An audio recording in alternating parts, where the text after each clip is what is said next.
Bienvenidos a Voces que Inspiran. Hoy vamos a hablar de un mapa que no se dibuja con trazos, sino con pasos. Nuestra invitada de hoy es venezolana, pero su historia no empezó en un aeropuerto. Decidió que su vida valía el riesgo de cruzar el tapón del Darién. Hoy nos contará qué se siente estar en la selva, donde el tiempo se detiene y la fe es lo único que no se puede perder.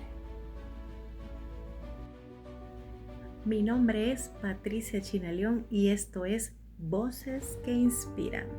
Nuestra invitada de hoy es Yuneisi Méndez y este primer bloque lo vamos a titular El Muro Invisible, porque nos va a contar su travesía del Darién. Sí, señores, del Darién. Muchos ciudadanos no entienden lo que es tomar esta decisión. ¿Cómo te hizo sentir que era la única opción de camino donde nadie te garantiza la vida? Mira, yo creo que la misma adrenalina y las ganas de llegar apaciguan un poco el miedo. Obviamente, todas las opciones que nos presentábamos igual daban cruzar la selva. O sea, no había otra opción, no teníamos pasaporte vigente, no teníamos los recursos, ni siquiera cómo. Es más, no queríamos ni siquiera esperar a hacer el trámite de actualizar el pasaporte y de intentar comprar un boleto aéreo, no sé, a Nicaragua, hasta México. La preocupación era yo. De la familia, emprendimos el viaje 7 personas y llegamos 4 acá. Luego les voy a contar por qué solo llegamos 4 de las 7 que salimos. Originalmente comenzamos a atravesar la selva del Darién. Yo en mi cabecita, yo decía, si mis sobrinos pasaron, yo la paso. ¿Qué fue lo último que colocaste en tu mochila que no fuera comida o ropa? ¿O qué amuleto te llevaste para nunca olvidarte de quién eras? Obviamente no es nada fácil resumir tu vida en una mochila. Creo que lo último que metí en la maleta, en una bolsita plástica y como que guardarlo, fue un billete. Asombrosamente fue un billete. Yo decía, vamos a recordar nuestra moneda. Es algo que nos vamos a llevar. Y metí una gorra con la bandera de Venezuela, que todavía la tengo por allí guardada, la guardo como un tesoro. Es mi tesoro. Es mi tesoro y ya va a llegar el momento, y está llegando el momento de volvernoslas a colocar muy orgullosamente. Mira, no te imaginas lo que se siente mirar atrás, ver tu calle, tus vecinos y no saber si vas a regresar. Nosotros salimos con la esperanza y todavía mantenemos la esperanza, porque no fue un viaje fácil. Mira, nosotros dormimos en la calle, pasamos hambre, frío, tantas cosas para llegar hasta acá. Y la maleta aquí llegó vacía porque todo lo fuimos botando en el camino, pero llegó llena de recuerdos, llegó llena de ilusiones, de esperanza y de fe, que todavía lo tengo guardado en la mochila. Gracias. Dicen que la selva del Darién te cambia el olor, el sonido y la mirada. ¿Cuál fue ese primer choque al entrar a la selva del Darién? ¿Cuál fue ese primer choque con la realidad? Mira, cuando entramos a la selva, yo siempre he sido muy, muy jocosa, muy positiva. Recuerdo, y síganme en las redes sociales, por ahí me van a conseguir Yuneisi Méndez por TikTok y van a ver algunos videos de cuando entramos en la selva, porque todavía allí teníamos teléfono y teníamos carga, ¿no? íbamos todos así como que, como cuando vas así como, cantando uno detrás de otro. Yo iba última grabando, muy feliz porque es que ya sentías un pie aquí. O sea, ya tú al entrar en la selva, ya sentíamos de que ya íbamos encaminada. O sea, ya habíamos atravesado Colombia, ya habíamos en Necoclí. De hecho, tuvimos un día estancados en Necoclí por temas de un permiso. Cuando esa lancha salió, la primera lancha que nos montamos, sí, vamos, aquí vamos a la libertad, vamos a la mejor calidad de vida. Y el primer choque realmente fue cuando yo me di cuenta que no era plano, pues. Que en mi mente yo pensaba que la selva solamente era caminar. Y yo decía, sí, caminamos, sí, vamos a caminar, ok. Ya veníamos caminando 10 kilómetros al día. Ah, bueno, vamos a caminar. No, no es solo caminar. No es solo caminar. Hay una empinada donde ahí sientes que tienes la muerte en la espalda, te lo juro. Tantas cosas que yo decía, wow, no lo puedo creer. Mira, hay una empinada. También en mis redes sociales estaba parte de un video que mi cuñado estaba grabando en ese momento. Así, mira, yo subí eso de rodillas, porque es que las piernas no me subía. Fue tantas las personas que me pasaron por un ladito y pensaron de que yo no iba a llegar, de que no lo iba a lograr, que recuerdo claramente, como si fuera hoy mismo, que cuando llegué a las piraguas, me aplaudieron. Mira, como si hubiese sido un concierto de Los Menudos, de ver de que yo llegué. Recuerdo que pasó una caravana de caraqueños, eran como 40 personas, y yo me caí mucho, me golpeé mucho, mis rodillas estaban inservibles. Largué las uñas de los pies, que una caraqueña estuvo como 3 horas conmigo, y yo le decía, te dejaron atrás. Y ella decía, no importa, maracucha, yo te ayudo. Y yo le decía, yo voy a llegar, sí puedo llegar. Ella fue la primera que me abrazó cuando yo llegué a las piraguas. Lo logré, fue lo primero que decimos. Dame un chancecito que me estoy quebrando, de verdad que sí. ¿Qué te sostuvo para no rendirte? Mira, me sostuvo primeramente Dios, indiscutiblemente, y la fuerza y la necesidad de sacar a mi hija de allí. Te confieso que en el camino, entre tanto golpe que me di, tantas caídas, tanta gente que se devolvió a ayudarme, a levantarme, estábamos planeando hasta mi muerte. Sí, te lo confieso que yo le decía en esa época a mi esposo, al papá de mi hija, si yo me quedo aquí, me tiras piedritas, me pones unas plantitas arriba y sacas a mi hija de esta vaina. O sea, era la fuerza. Mira, mi hija cuando pasó la selva tenía 14 años.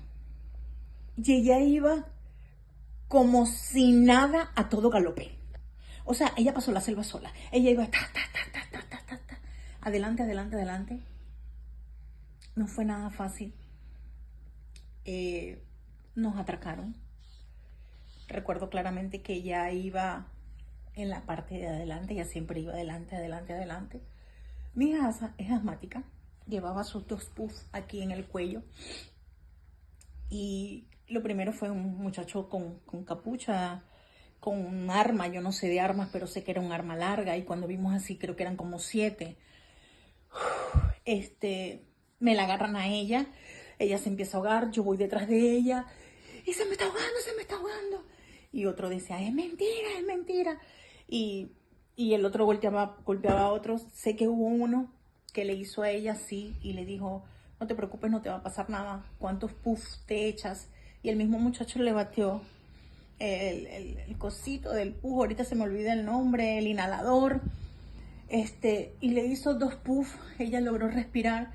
Ya mi esposo estaba con los pantalones abajo mostrándole que no tenía un arma, que no tenía nada, ya le había abierto el bolso, mire lo que llevo, les mostró el celular, les entregó las herramientas con que él supuestamente venía a trabajar en este país. Y otro dijo, déjenla pasar, que ya él pagó la vacuna. Me volvió el alma al cuerpo, a mi hija la soltaron, más detrás. Fue muy terrorífico porque nosotras, el tema de la selva era dónde esconder el dinero. Y nosotros traíamos, yo tenía el cabello antes muy largo y mi hija también, y nos hicimos unas colas y adentro de las colas ahí cosía el dinero, porque ¿dónde lo íbamos a meter? Era la preocupación. Eso a mí me quitaba el sueño, dónde iba a colocar yo el dinero.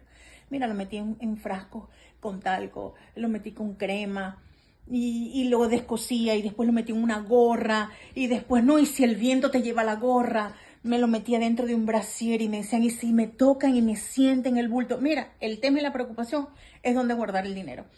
Y se me ocurrió la brillante idea de descoser una cola, una moñita normal, hice rollitos así, rollitos, y ahí lo fui metiendo y me los amarré en el pelo, a mi hija, a mí, y a la que era la esposa de mi sobrino, que venía con nosotros en la odisea. Cuando nosotros pasamos eso, que pensábamos que ya todo lo peor había pasado, ay, no íbamos ni por la mitad del camino. Tuvimos 4 días caminando en la selva, desde que medio aclarara hasta que se ocultaba el sol. Sé que vistes cosas impactantes y sin entrar en detalles que te lastimen, ¿cómo se procesa el dolor de otros migrantes si tú misma estabas luchando para sobrevivir dentro de la selva? Ay, Patricia, la tristeza y el dolor se lo veías a las personas en los ojos. O sea, hasta personas obviamente que no solo pasamos por ahí venezolanos, haitianos, cubanos, hindúes, personas que no hablaban nuestro idioma. Mira, yo recuerdo claramente que estábamos pasando, era un río con una corriente muy fuerte, y mi hija iba adelante, siempre iba adelante, yo iba atrás, y cuando ella volteó, no recuerdo, sé que no hablaba español, y cuando mi hija la volteó, ella solamente le dijo, please, mi baby, please. Ella se hizo así, y en la espalda tenía amarrado a la bebé. Yo creo que esa bebé no tendría, no sé, 8 o 10 meses. Mi hija se devolvió,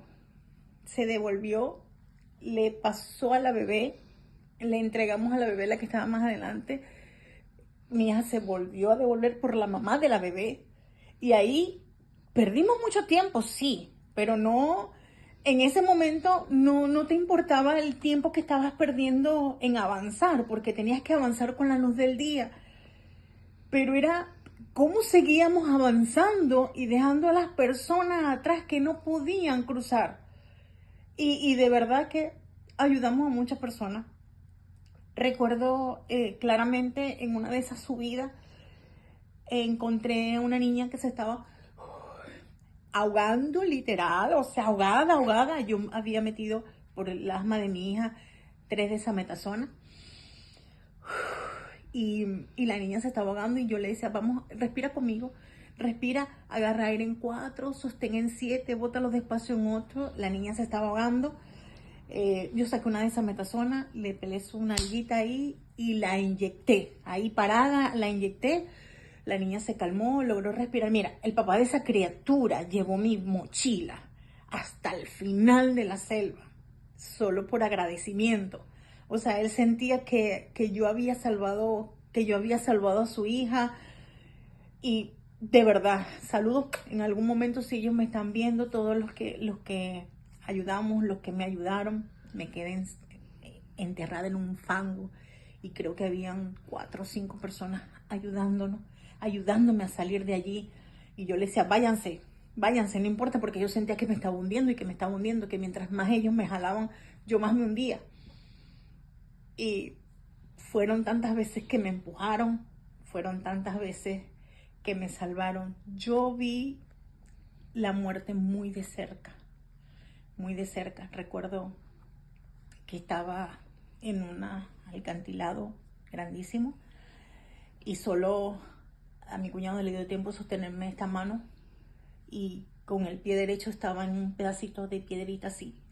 Y yo lo miro a los ojos y solo le dije, no me vayas a soltar. Y él me decía, no te voy a soltar. Él me decía, no te voy a soltar. Y él tuvo que esperar que mi esposo diera la vuelta por la piedra y empujara por mi trasero para que él con toda su fuerza, no sé, Dios le daría la fuerza y me jalaba y me jalaba y me jalaba. Y yo me iba raspando, pero no me dejaron caer. Aquí estoy, no me dejaron caer. Pero tú mirabas a las personas a los ojos y sabías que necesitaban ayuda. Y eso es una parte bastante difícil de manejar. De verdad que sí. Sé que la lucha es individual, pero ¿qué te decías a ti misma cuando las piernas ya no te daban para seguir más? Mira, creo que lo que más sufrió, aparte de que es un shock psicológico también pasar la selva, no es nada fácil, fueron mis piernas.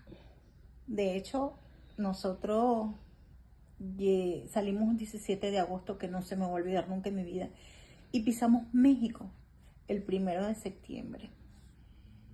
Cuando mis piernas, sobre todo la pierna izquierda, salió tan dañada de esa selva, tan dañada. Mira, yo largué las uñas de los pies, porque la mayoría de todas las subidas, literal, las pasé arrodillada. No podía. Ya no podía con el peso de mi cuerpo, ya no podía con el peso del bolso. Mira, recuerdo claramente que llevábamos, creo que cada uno como que 4 litros de agua, todo lo fuimos botando, la ropa la fuimos botando, los zapatos los fuimos... Llega un momento que ya tú no puedes ni con tu propio cuerpo, y menos con una maleta. Las piernas son tan dañadas, son tan maltratadas, que sales literal arrastrándote. Sales literal arrastrándote y solo le decía a Dios que me diera fuerza. Dame fuerza, sácame de aquí, ayúdame a sacar a mi hija de aquí. Quiero sacar a la familia de mi hija. No solamente iba con mi hija, también iba con mi sobrina, hija de mi sobrino, que apenas tenía 7 años. Y fue para ella, fue un juego. Esa niña no se, mira, ni un rasguño, gracias a Dios. Mi hija también, gracias a Dios, no salió dañada. Quien salió muy perjudicada de las piernas en este caso fui yo. Y obviamente tengo una condición de sobrepeso de toda la vida. Y te juro que pensé que yo no iba a volver a caminar normal. Pero lo logré, gracias a Dios. Atravesaste muchos países, por fin llegas a los Estados Unidos. ¿A qué te supo ese primer aire que respiraste al saber que habías llegado? Mira, cuando llegamos a las piraguas, que luego de allí ya sabíamos que no teníamos que caminar más, que hicimos todos así. Respiramos, sentíamos que ya estábamos libres, que ya habíamos sobrevivido. Y te cuento que después de allí lo primero que saltamos es a Panamá, obviamente, ¿no? Porque tú pasas la selva de Colombia y pasas la selva de Panamá. Era tanto el desespero por querer ya como darle descanso al cuerpo. Mira, porque es que la adrenalina de tú querer salir, de querer llegar, de querer lograrlo, te mantiene con fuerza, te mantiene activo. O sea, tu cuerpo no se rinde. Tú vas y te caes y te das otro golpe. Mira, yo recuerdo que había una empinadita. Ay, no, es que pasé tantas cosas. Mira, que aquí podemos amanecer, te juro. Y te sigo echando, voy a escribir un libro. Literal, de hecho mi hija va a escribir un libro. Te los comento desde ahorita que ya lo tiene aquí. Y yo le digo, mami, cuando ya está aquí, ya está visualizado, ahí está. Mi hija va a escribir el libro de todo lo que pasamos. Porque pasamos muchísimo. Pero se logró.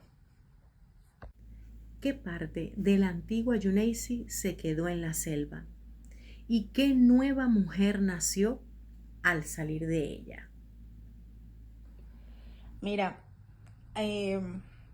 Yuneisi Méndez es una mujer que tenía miedo a la oscuridad, miedo a las alturas, miedo al agua, no sé nadar. Normalmente me caigo mucho, de por sí siempre me he caído porque mis pies son más pequeños de lo que yo peso y mido. Muy temerosa, nunca salí sola, si mi esposo no me llevaba yo no iba. Y todos esos miedos entraron conmigo en la selva. Mira, y lo dejé en la selva. Yo recuerdo que en una de esas yo le dije a mi esposo tanto que yo he pagado en terapia, en psicólogo, yo hice el ser, hice el crecer para ser mejor persona, para enfrentar mis miedos. Recuerdo que una vez un terapeuta me dijo, tienes que enfrentar tus miedos, le tienes miedo al ascensor, te tienes que montar en el ascensor. En aquella época yo tenía un amigo que vivía en un segundo piso y yo le decía, no por las escaleras, recuerda que te dijeron el ascensor.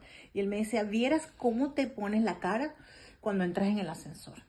Mira, yo todo eso lo dejé en la selva. Recuerdo que hubo un acantilado tan alto, ¿no? Yo le tengo pánico al agua, o le tenía pánico al agua. Todavía no sé si le tengo el mismo pánico, pero lo superé. Que me dijo mi cuñado, o le damos por el agua, que tenía una profundidad no sé de cuántos metros, o mira las personas se tardaban más de 1 hora en pasar el acantilado, esos pegaditos así, con un murito que te cabía, ¿no?, la mitad del pie y atrás tenías el abismo. Y él me decía, recuerdo, igualito te vas a caer y vas a hacer pum, pam, te vas a partir la cabeza, el omóplato, las costillas, y vas a llegar y te vas a morir ahogada. ¿Por dónde le damos? Y yo le decía, no, dicho de esa manera, vámonos por el agua. Y me llevaba flotando. Se idearon tanto que primero con unos botes de agua mineral los llenaron y recuerdo que me colocaron un cordón aquí, me llevaban así flotando. Después los mismos colchoncitos que tenían las carpas, le amarraron los cordones de todos los zapatos, me lo colocaron aquí y él me llevaba así flotandito. Y él me decía, no mires hacia atrás. Pero ¿cómo no mirar si detrás venía mi hija? Esa imagen, les juro que nunca se me va a borrar. Mi cuñado llevándome por el agua, mi esposo al lado con un bolso y miro así. Y veía a mi hija con 14 años, con su mochila, con sus botas, nadando, no sé a qué profundidad, porque era tan profundo que se veía negro, pasando eso. Y yo lo único que me mentalizaba y miraba era al frente, mi cuñado me decía, mira al frente, y yo veía el paisaje, y yo solo decía, gracias a Dios, porque mis ojos están viendo esta creación. Porque cuando tú miras el paisaje es hermoso. Lo logramos. Tú que viste el caos de cerca y muchas situaciones bastante difíciles, ¿qué le dirías a estas personas que sienten que su vida hoy no tiene salida, no tiene solución? Mira, yo creo que yo le diría a todas las personas que me están viendo, y ojalá que sea mucho tu audiencia, que nada nos queda grande. Nada nos queda grande. Cuando tú te propones algo en la vida, solo tienes que pedirle dirección a Dios, que te dé sabiduría, que te dé entendimiento, que te dé fuerza. Yo siempre le dije a mi Diosito, dame fuerza física y mental.